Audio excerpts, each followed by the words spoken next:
If you look at the numbers behind incontinence in women, it's hard to believe just how big an issue it is.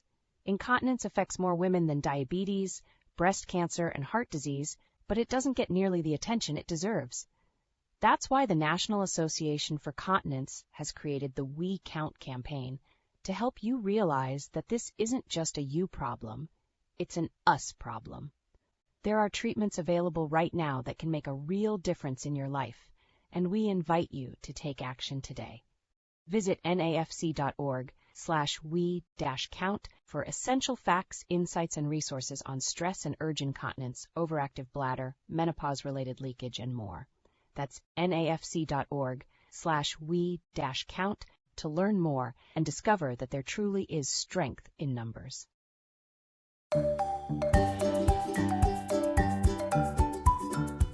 Welcome to Life Without Leaks, a podcast by the National Association for Continence. NAFC is America's leading advocate for people with bladder and bowel conditions, with resources, connections to doctors, and a welcoming community of patients, physicians, and caregivers, all available at nafc.org.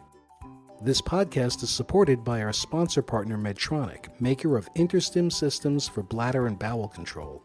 To learn more about InterStim therapy, visit controlleaks.com. Welcome back to another episode of Life Without Leaks. I'm your host, Bruce Cassover, and joining us today again is friend of the podcast, Dr. Cary Fishburne. He's a double board-certified urogynecologist who specializes in female pelvic health and reconstructive surgery. Welcome, Dr. Fishburne. Thank you so much for having me. I'm excited to be here. So much of what people think about when they think about incontinence is related to urinary incontinence issues. I think sometimes fecal incontinence doesn't get the attention it deserves. I'm wondering if people don't even realize that a urogynecologist is someone who can address issues related to that. Yeah, I think, it's interesting because urogynecology is uniquely situated to be a specialty that understands and manages all of the above. So any patient I see who comes in for urinary incontinence, I'm asking about fecal incontinence. So we really do approach all of the above at the same time in a comprehensive plan.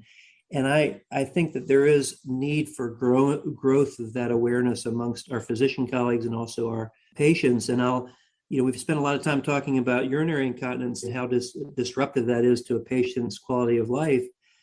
But when a patient has significant, regular, unpredictable, and unpredictable is important, but unpredictable fecal incontinence, that's a condition that really limits their quality of life and limits their mobility. People stop meeting their family for meals. They stop going to church. They stop doing social things. And so for a lot of folks who suffer from this, it becomes a consuming issue in their life. And to give them a glimmer of hope and some improvement is really satisfying and rewarding.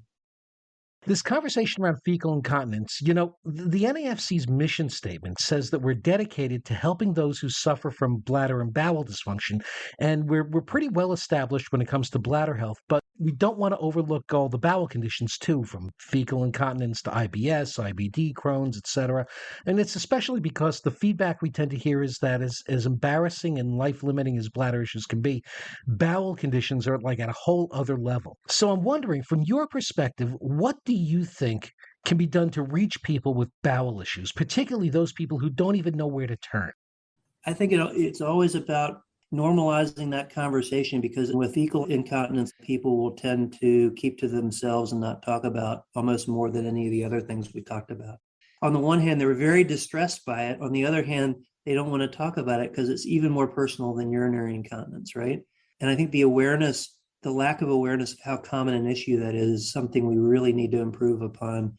And also that we really do have improvements in treatment modalities that really work. And giving people that sense of hope and getting them to start in that conversation is so important.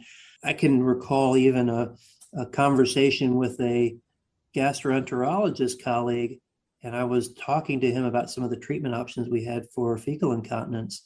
And he said, I hate hearing about fecal incontinence, and kind of dismissed the conversation. And I think what he was really telling me is that he was frustrated by it. He didn't have great options, so therefore he didn't want to hear much about it. And so we have to kind of not only have discussion about it, but also follow that with an understanding that we've come a long way with treatment options so that we can give people optimism. We can get excited about this condition because we can really help people. And that flavoring is really important, I think, to get traction both in patients and physicians. Engagement with the gastroenterologist and the primary care physicians and getting those patients to come in our doors, because that's who sees these patients mostly and has those initial conversations as primary care docs and gastroenterologists. And if we can have some awareness there that there are specialists of us, urogynecologists, colorectal surgeons who would love to care for these patients, I think that conversation is a big part of that. I love this idea of normalizing the conversation. And it does get me wondering, when a patient comes in and starts talking about bladder-related issues, do you automatically ask them about bowel-related challenges too? I mean, I imagine as hard as it is to get people talking about bladder issues, it's got to be near impossible to get them talking about bowel. So as a matter of course, do you just force the conversation to understand if there's an underlying condition that hasn't been addressed or hasn't been acknowledged yet? You're exactly right. It is the rare patient who walks in my door and that's the first thing out of their mouth is that condition. So the answer is yes, I do always ask about that. And I intentionally ask about that a little later in the conversation after we've already normalized that we're going to have a conversation about things we don't talk about every day. And after talking about these other areas, that's when I always ask about bowel. And even though I feel pretty comfortable and feel like we're at that place where she can tell me and be honestly about that topic, for some patients, I may not actually even hear about it until the second or third visit. But at least if I ask about it the first time and ask directly, I'll pick up a lot of patient concerns that day. But sometimes that just sets a tone that she thinks about it and considers it more, and then will tell me about it at subsequent visits. So I do have to be sensitive. It's not a topic that is as easy to talk about as some of these other things. So you're absolutely right. Are there enough treatment options for bowel-related issues? Do you have enough tools in the toolbox, so to speak? I think we have enough tools in the toolbox to help the majority of our patients, for sure. And, even simple conservative measures, intentionally utilizing supplemental fiber in the diet, having an intentional bowel regimen, things like lactose intolerance and gluten sensitivities are so common, and understanding those dietary factors can be so important. Even that simple stuff can help a lot of people. Also, I find that so many of our patients are kind of stuck in that rut of steering from one ditch to the other. If they get a little constipated, they're going to start laxatives, and that throws them into the ditch of accidental bowel leakage. And then they want to bind themselves up. And having patients understand we want them to steer down the center of the road as best as they can, and giving them a plan for that strategy is very helpful. And then beyond that, we also need to rule out underlying conditions and make sure they're up on their colonoscopy screenings and make sure we're not missing underlying conditions. And then once we're at that point, if they're still frustrated, we talked about sacral neuromodulation. That is a powerful treatment option to offer patients. I sometimes do surgical pelvic floor repairs that can be powerfully effective and powerfully helpful for their bowel incontinence, where we manage some of the prolapse conditions and with the right indication, sometimes work on the related sphincters as well. But sacral neuromodulation has really taken us a long way and progressed this far in the control of that condition. I wanted to ask, we're talking about how fecal incontinence is particularly difficult for some people to talk about, but I'm going to make a bet that we're starting to see a change in that. You can't avoid advertisements anymore for medications that are directed at UC and Crohn's and all sorts of digestive conditions. And you also have something that you mentioned, Dr. Fishburne, is gluten. And it seems like pretty much overnight, there's been a massive interest and concern about gluten. And I suppose anybody who's ever, worked in a restaurant knows that every third person is saying that they want to avoid gluten. And I wonder if you could talk a little bit about gluten in particular, and also the broader sense of whether or not you think the conversation might be improving regarding fecal incontinence and other digestive issues like that.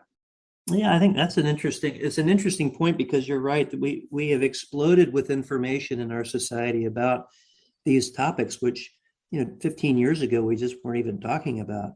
So gluten sensitivity, both very dramatic and also in more subtle forms, can have significant impact on symptoms of bloating and loose stools. And with loose stools comes bowel seepage and a little bit of underwear soilage that people kind of notice in private but don't talk about much.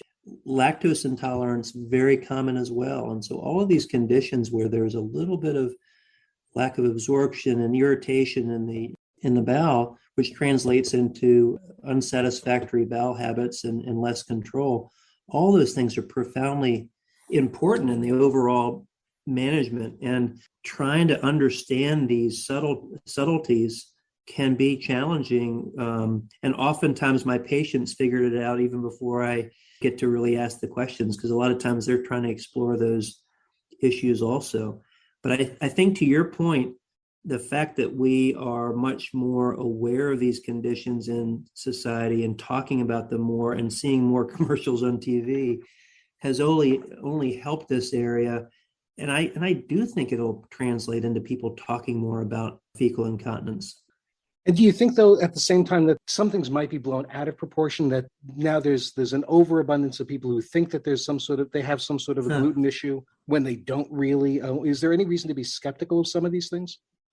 I think sure. I mean, I think we probably have gone to to your point, if you work in a restaurant, everybody's got a food insensitivity now. And I'm not minimizing people who have a food sensitivity. I'm certainly not. But I do think sometimes we kind of go over with that. But I think as an overall theme for what we're talking about today, I think increasing the conversation and increasing awareness of these conversations so we can reach the goals of really, truly improving overall quality of life for so many people. I think in balance, it's more awareness is a good thing. Absolutely. I couldn't agree more. And with that being said, I want to thank you again for joining us today. We really appreciate it. Life Without Leaks has been brought to you by the National Association for Continence. This podcast was supported by our sponsor partner Medtronic, makers of the InterStim systems for bladder and bowel control. To learn more about the InterStim systems, visit controlleaks.com. Our music is Rainbows by Kevin MacLeod and can be found online at incompetech.com.